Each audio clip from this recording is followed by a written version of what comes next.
Ellarkum namaskaram.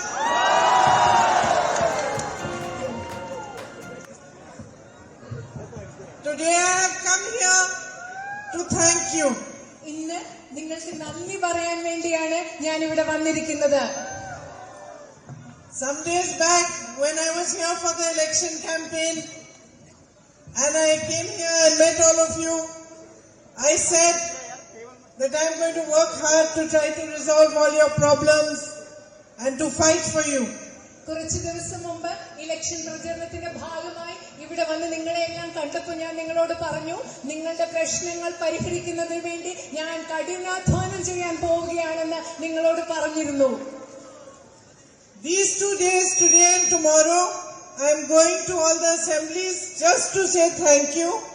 ഈ ദിവസങ്ങളിൽ ഇന്നും നാളെയും ഞാൻ എല്ലാ അസംബ്ലി നിയോജക മണ്ഡലങ്ങളിലും വെറുതെ നിങ്ങളുടെ അടുത്ത് നന്ദി പറയാൻ വേണ്ടി മാത്രമാണ് ഞാൻ പോകുന്നത്. After this, my real work is going to start. ഇതിനു ശേഷമാണ് ഇവിടെ എന്റെ യഥാർത്ഥ പ്രവർത്തനം ആരംഭിക്കാൻ പോകുന്നത്. ഇതിനു ശേഷമാണ്. And I want to tell each one of you who is standing here, each one of you has waited for me on the streets, outside your houses, with flowers, with hugs, kisses, to give me your love. I want to tell you that I am going to work hard for each and every one of you. ഞാൻ ഇവിടെ നിൽക്കുന്ന നിങ്ങൾ ഓരോരുത്തരോടും എനിക്ക് വേണ്ടി വഴിയരികിലും ഇവിടെയെല്ലാം കാത്തുനിന്ന, എനിക്ക് വേണ്ടി പൂക്കളുമായി കാത്തുനിന്ന നിങ്ങൾ ഓരോരുത്തരോടും പറയാൻ ഞാൻ ആഗ്രഹിക്കുന്നു, നിങ്ങൾക്ക് വേണ്ടി ഞാൻ ഇനി മുതൽ കഠിനമായി പ്രവർത്തിക്കാൻ പോവുകയാണ്. Only problem I think I'm going to have is how am I going to meet each and every one of you and come to all your houses in these 5 years. എനിക്കുള്ള ആകെ പ്രശ്നമെന്ന് തോന്നുന്നത് ഈ 5 വർഷത്തിനുള്ളിൽ ഞാൻ എങ്ങനെയാണ് നിങ്ങളെ എല്ലാവരെയും വീട്ടിൽ വന്ന് കാണുക എന്നതാണ് എനിക്കൊരു വലിയ പ്രശ്നം. Because that's what I want to do. കാരണം എന്റെ ആഗ്രഹം അതാണ്, നിങ്ങളെ വീട്ടിൽ വന്ന് കാണണം എന്നതാണ് ഞാൻ ചെയ്യാൻ ആഗ്രഹിക്കുന്നത്. I know you face many issues. എനിക്കറിയാം നിങ്ങൾ ഒരുപാട് പ്രശ്നങ്ങൾ നേരിടുന്നുണ്ട്. And we've talked about them during the elections. I've understood them during the campaign a little bit. But I really want to understand them deeply and properly from you yourselves. നിങ്ങളുടെ പ്രശ്നങ്ങളെ കുറിച്ച് election സമയത്ത്, പ്രചരണ സമയത്ത് നമ്മൾ പറഞ്ഞിട്ടുണ്ട്, അതിനെക്കുറിച്ച് സംസാരിച്ചിട്ടുണ്ട്. ഞാൻ കുറെയൊക്കെ അതൊക്കെ എന്താണെന്ന് മനസ്സിലാക്കിയിട്ടുണ്ട്. പക്ഷേ ഈ പ്രശ്നങ്ങളെ കുറിച്ച് നിങ്ങളിൽ നിന്ന് എനിക്ക് ആഴത്തിൽ മനസ്സിലാക്കണമെന്ന ആഗ്രഹമുണ്ട്. Our fight is at 2 levels. നമ്മൾ നടത്തുന്ന പോരാട്ടം എന്ന് പറയുന്നത് അത് 2 തലങ്ങളിലാണ്. First and most important fight is the fight for you, for a brighter future for you. ആദ്യത്തെ പോരാട്ടം എന്ന് പറയുന്നത്, ഏറ്റവും പ്രധാനപ്പെട്ട പോരാട്ടം എന്ന് പറയുന്നത് അത് നിങ്ങൾക്ക് വേണ്ടിയുള്ളതാണ്, നിങ്ങളുടെ ശോഭനമായ ഒരു ഭാവിക്ക് വേണ്ടിയുള്ളതാണ്. How are we going to strengthen the health services, education services, build more roads? ഇവിടുത്തെ ആരോഗ്യ സംവിധാനങ്ങൾ, വിദ്യാഭ്യാസ സേവനങ്ങൾ എങ്ങനെയാണ് നമ്മൾ കൂടുതൽ ശക്തിപ്പെടുത്താൻ പോകുന്നത്, അതുപോലെ എങ്ങനെയാണ് നമ്മൾ കൂടുതൽ റോഡുകൾ ഇവിടെ ഉണ്ടാക്കാൻ പോകുന്നത്, How are we going to strengthen tourism? അതുപോലെ എങ്ങനെയാണ് ഇവിടെ വിനോദസഞ്ചാരത്തെ നമ്മൾ ശക്തിപ്പെടുത്താൻ പോകുന്നത്. And as I said during the elections, all these beautiful things you grow here, the crops you grow, the spices you grow, how are we going to package them well so that they are available to the markets of the world? അതുപോലെ തെരഞ്ഞെടുപ്പ് സമയത്ത്, പ്രചരണ സമയത്ത് ഞാൻ പറഞ്ഞതുപോലെ നിങ്ങൾ ഇവിടെ കൃഷി ചെയ്യുന്ന വിളകൾ, നിങ്ങൾ ഇവിടെ കൃഷി ചെയ്യുന്ന സുഗന്ധദ്രവ്യങ്ങൾ, ഇതൊക്കെ എങ്ങനെയാണ് ലോകത്തെ എല്ലാ വിപണികളിലും ഇതൊക്കെ നമ്മൾ ലഭ്യമാക്കുന്നത്.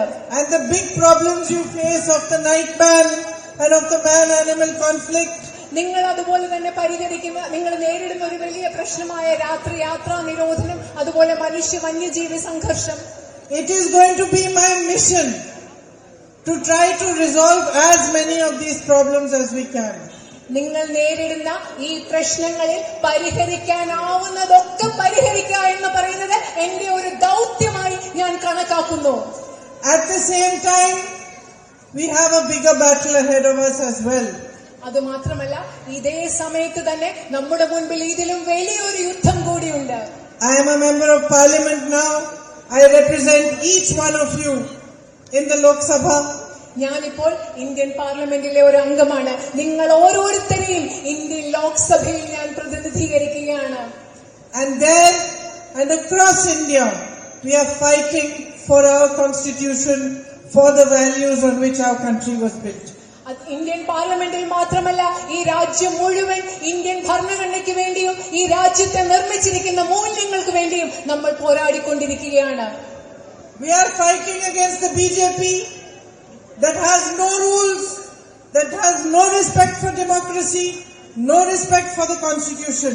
നമ്മളുടെ എതിരിടുന്ന BJP എന്ന് പറയുന്നത് ഈ രാജ്യത്തെ ജനാധിപത്യത്തെ ബഹുമാനിക്കാത്ത, ഈ രാജ്യത്തെ ഭരണഘടനയെ ബഹുമാനിക്കാത്ത, ഓരോ നിയമങ്ങളും അനുസരിച്ച് പ്രവർത്തിക്കാത്ത BJPക്കെതിരെയാണ് നമ്മൾ പോരാടുന്നത്.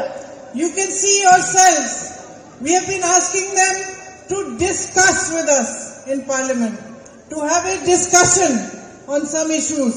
And for fear of that discussion, Parliament has not functioned for the last 1 week because they are afraid to even discuss certain issues. നിങ്ങൾ കണ്ടിട്ടുള്ളതുപോലെ ഞങ്ങൾ BJPയോട് ഒരു ചർച്ച നടത്താൻ ആവശ്യപ്പെടുകയാണ്. പക്ഷെ അവർ സമ്മതിക്കുന്നില്ല. ആ ചർച്ച നടത്താനുള്ള ഭയം കാരണം കഴിഞ്ഞ ഒരാഴ്ച പാർലമെന്റ് നന്നായി പ്രവർത്തിക്കാൻ അവർ സമ്മതിച്ചിട്ടില്ല. They have a negative and destructive agenda, and we have to fight it with our strength, our courage, and our positivity.